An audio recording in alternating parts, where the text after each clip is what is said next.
Iran America युद्ध से जुड़ी हुई बड़ी खबर सामने आ रही है। दरअसल जॉर्डन के अल अजराकर एयरबेस पर एक ऐसा मिसाइल से हमले किए गए हैं जिससे पूरी दुनिया में हड़कंप मची हुई है। दरअसल ईरान ने एक बार फिर से अपनी ताकत को दुनिया को दिखाया है और दिखाया है कि उसके पास किस तरीके के बैलिस्टिक मिसाइलें हैं। दरअसल ईरान ने खैबर सेकंड नाम की एक बैलिस्टिक मिसाइल है जो इस्तेमाल किया है और इसके बारे में हम डिटेल में बताएंगे आपको कि ये कैसे काम करता है और कितनी दूर की रेंज वाली ये मिसाइलें हैं, क्योंकि जॉर्डन का जो एयरबेस है वहाँ पर इस मिसाइल से हमला किया गया है। आईआरजीसी ने दावा किया है कि जॉर्डन के अल अजराकर एयरबेस पर खैबर सेकंड बैलिस्टिक मिसाइलों से हमला किया गया है। आईआरजीसी का कहना है कि इस हमले में अमेरिकी लड़ाकू विमानों के स्टोरेज एरिया और कमांड एंड कंट्रोल सेंटर को भी निशाना बनाया गया है। इस मिसाइल से संगठन ने दावा भी किया है कि यह कार्रवाई अमेरिका के हालिया हमलों के जवाब में की गई है। तो आप समझिए कि ईरान जो है कि अमेरिका के लगातार हमलों का जवाब दे रहा है और यही कारण है कि जॉर्डन में जो अमेरिकी एयरबेस है यानी कि सैन्य ठिकाने हैं वहाँ पर एक बड़ा हमला ईरान ने किया है और वो भी खैबर सेकंड जैसे बैलिस्टिक मिसाइलों से। उसके बाद आईआरजीसी ने जॉर्डन की जनता से अपील भी की है, इस हमले के बाद अपील भी की है कि उनकी जो ज़मीन है यानी कि जहां पर अमेरिकी एयरबेस है उसे इस्तेमाल न करने दिया जाए। अमेरिकी जो वहां पर सेना है उसे वहां से जल्द भगाया जाए या फिर हटाया जाए। वहीं बहरीन से भी एक खबर सामने आ रही है। आईआरजीसी ने बहरीन को लेकर भी एक दावा किया है। बहरीन के शेख ईसा एयरबेस पर एक बड़ा हमला किया है और इस हमले की भी जानकारी आईआरजीसी ने दी है। उनका कहना है कि शेख ईसा एयरबेस पर एक बार फिर से बड़ा हमला किया गया है आईआरजीसी के द्वारा और हमले में अमेरिकी सेना के एयर सर्विलांस और कंट्रोल रडार पूरी तरीके से नष्ट कर दिए गए हैं। साथ ही लड़ाकू विमानों के फ्यूलिंग पंपिंग स्टेशन को भी निशाना बनाया गया है। यानी कहीं ना कहीं ईरान जो है अब ऐसे जगहों पर हमला कर रहा है जहां पर एक तरीके से अमेरिका कमज़ोर पड़ जाए। अगर उनके फ्यूलिंग पंपिंग स्टेशन को नष्ट कर दिया जाता है तो लड़ाकू जो विमानें हैं वहाँ पर उसमें फ्यूलिंग भरने में दिक्कतें आएंगी, दिक्कतों का सामना करना पड़ेगा। वहीं अगर एयर सर्विलांस की बात करें या कंट्रोल रडार सेंटर की बात कर लें तो अगर ये भी नष्ट हो जाता है तो कहीं ना कहीं अमेरिका को भारी परेशानी सहना पड़ सकता है बहरीन में। ये तो रह गई बहरीन की बात। और इससे पहले ईरानी सेना ने एक और बड़ा दावा किया है। उसने इस एयरबेस पर ड्रोन हमले कर सुपर हॉक एयरलाइंस और पेट्रियट एयर डिफेंस सिस्टम और संचार नेटवर्क को भी निशाना बनाया है। जैसा कि मैंने आपको बताया कि अगर इन जगहों पर लगातार हमला ईरान कर रहा है तो कहीं न कहीं अमेरिका कमज़ोर पड़ सकता है मिडिल ईस्ट में। वहीं ईरान ने एक बार मिडिल ईस्ट के इंफ्रास्ट्रक्चर को तबाह करने को लेकर के एक धमकी दी है। दरअसल इन तनावों के बीच जो है कि लगातार ट्रंप जो है कि ईरान को धमकी दे रहे हैं। इस बीच ईरान के जो खातम अल अबिया सेंटर हेडक्वार्टर के जो प्रवक्ता हैं उन्होंने एक बार अमेरिका को फिर से धमकी दी है और धमकी अमेरिका के साथ साथ पूरे मिडिल ईस्ट को दी है। उन्होंने कहा है कि अमेरिका अगर ईरान के इंफ्रास्ट्रक्चर को नुकसान पहुंचाता है या हमला करता है उस पर तो ईरान पूरे मिडिल ईस्ट के अहम इंफ्रास्ट्रक्चर को निशाना बना सकता है। सरकारी मीडिया में जारी बयान में प्रवक्ता ने कहा कि यदि अमेरिका के जो राष्ट्रपति हैं डोनाल्ड ट्रंप अपनी धमकियों को अमल में लाते हैं तो ईरान के सशस्त्र बल ऐसी जवाबी हमले करने की मिडिल ईस्ट के रणनीतिक ढांचों को कई तरीके से यानी नुकसान पहुंचा सकता है ईरान। अब हम बात करते हैं पिछले 24 घंटों में मिडिल ईस्ट में क्या क्या बदले हैं। जो ईरान अमेरिका के बीच जो तनाव बढ़े हैं इन तनावों के बीच में क्या क्या अपडेट सामने आया है। पहला तो स्ट्रेट ऑफ हॉर्मुज से जुड़ा हुआ है। आपको भी पता है कि स्ट्रेट ऑफ हॉर्मुज में अब जहाज़ों की जो आवाजाही है पूरी तरीके से ठप हो चुकी थी, लेकिन अब धीरे धीरे वहाँ से कुछ जहाज़ें निकल रही हैं, ऐसी खबरें सामने आ रही है।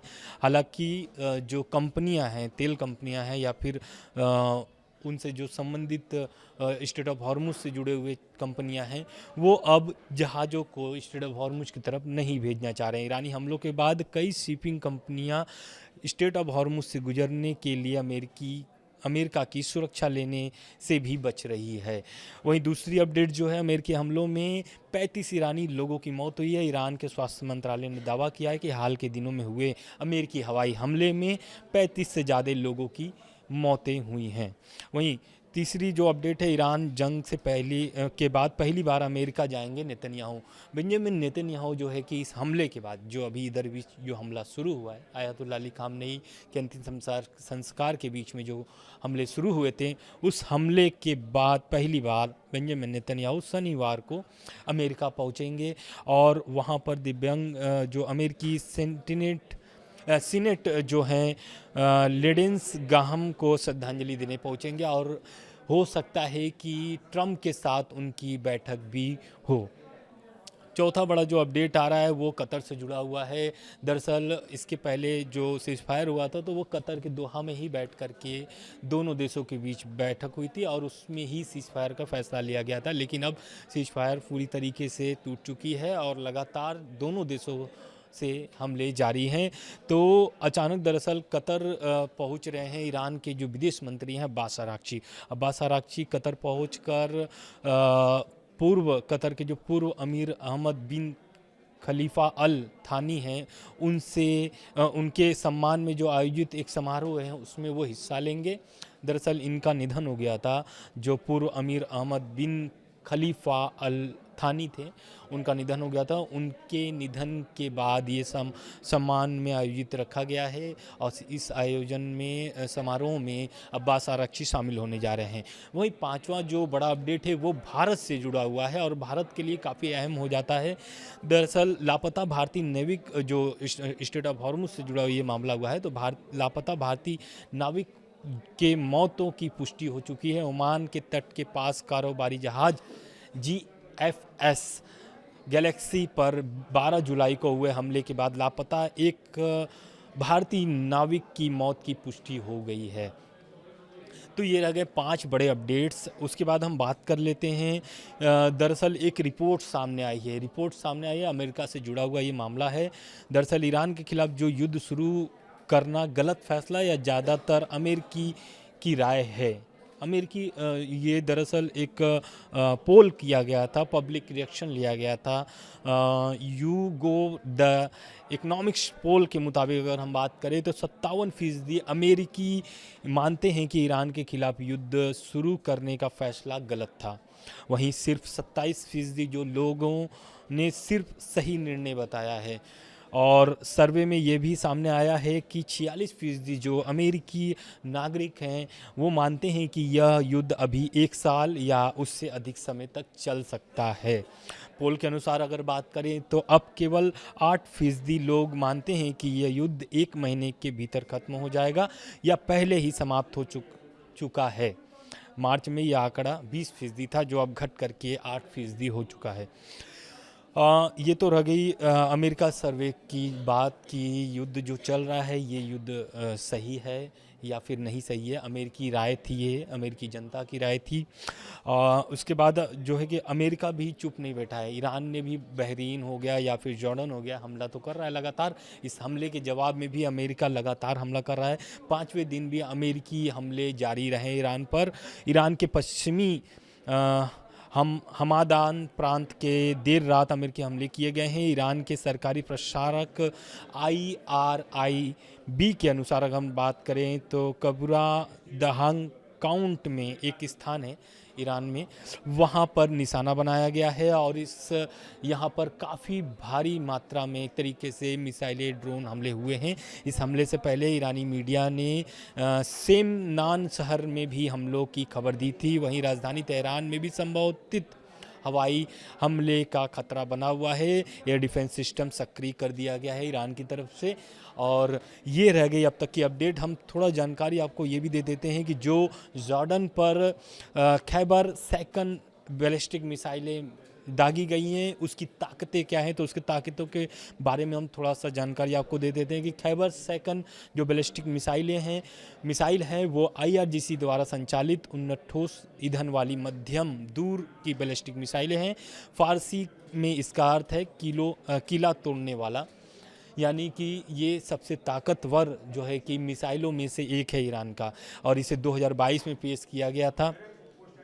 इसके बारे में मुख्य विशेषताएं हम बता देते हैं। मारक क्षमता इसकी यानी कि रेंज कितनी है, तो इसकी रेंज जो है कि इस मिसाइल की 1450 किलोमीटर करीब 900 मील तक के लक्ष्यों को सटीक रूप से भेदने की क्षमता है। वहीं अगर हम ठोस ईंधन की बात कर ले तो ठोस ईंधन का उपयोग करने के कारण इसे तरल ईंधन वाली मिसाइलों की तुलना में लॉन्च करने के लिए तैयार करने में बहुत कम समय लगता है। मतलब बाकी जो मिसाइलें हैं उनके मुताबिक अगर बात करें तो इसको लॉन्च करने में काफ़ी कम समय लगता है, इसे मिनटों में लॉन्च किया जा सकता है। वहीं अगर हम आकार और गतिशीलता की बात कर लें तो ये अपने पिछले मॉडलों की तुलना में काफ़ी छोटी और हल्की मिसाइल है, जिसे आसानी से भूमिगत ठिकानों में छिपाया जा सकता है, और यह व्यावसायिक ट्रकों जैसे सामान्य दिखने वाली वाहनों से भी लॉन्च किया जा सकता है। एयर डिफेंस सिस्टम को भी चकमा दे देता है ये जो खैबर सेकंड बैलिस्टिक मिसाइल है। इस मिसाइल का वॉर हेड जो है अंतिम चरण में दिशा बदलने में इसकी सक्षम है, और इस खूबी के कारण ये पैट्रियट और डेविड सिग्नल जैसी उन्नत अमेरिकी और इजरायली मिसाइल रक्षा प्रणालियों को भी चकमा देने के लिए जानी जाती है। तो ये मिसाइलों का जो है कि अब इस्तेमाल कहाँ पे हो रहा है, जॉर्डन में हो रहा है। जॉर्डन के अमेरिकी एयरबेस पर हो रहा है, और इसका दावा IRGC ने किया है। ये रह गई अब तक की अपडेट ईरान अमेरिका से जुड़ा हुआ। बाकी जो भी अपडेट्स आते रहेंगे हम आपको लगातार पहुँचाते रहेंगे। धन्यवाद।